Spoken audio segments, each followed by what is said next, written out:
মাগো মা খানা সামনে আইলে খানা দেখ চাইলো না আপনারা একবারে দেখছেন নি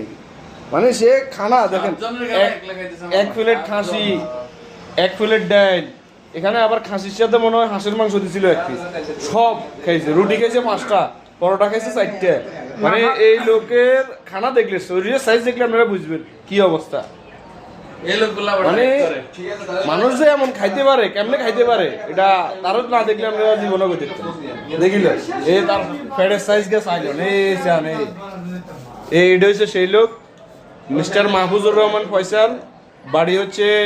কোথায় জানি মামা মাগো মা খানা সামনে আইলে খানা দেখ চাইলো না আপনারা একবারে দেখছেন নি মানে সে খানা দেখেন এক প্লেট খাসি এক প্লেট ডাল এখানে আবার খাসির সাথে মনে হয় হাঁসের মাংস দিছিল এক পিস সব খাইছে রুটি খাইছে 5টা পরোটা খাইছে 4টে মানে এই লোকের খানা দেখলে শরীরের সাইজ দেখলে আপনারা বুঝবেন কি অবস্থা মানে মানুষ যে এমন খাইতে পারে কেমনে খাইতে পারে এটা তারও না দেখলে আমরা জীবনে দেখতেন দেখিল এই তার ফ্যাটের সাইজ কে চাইলেন এইটা হচ্ছে সেই লোক মিস্টার মাহফুজুর রহমান ফয়সাল বাড়ি হচ্ছে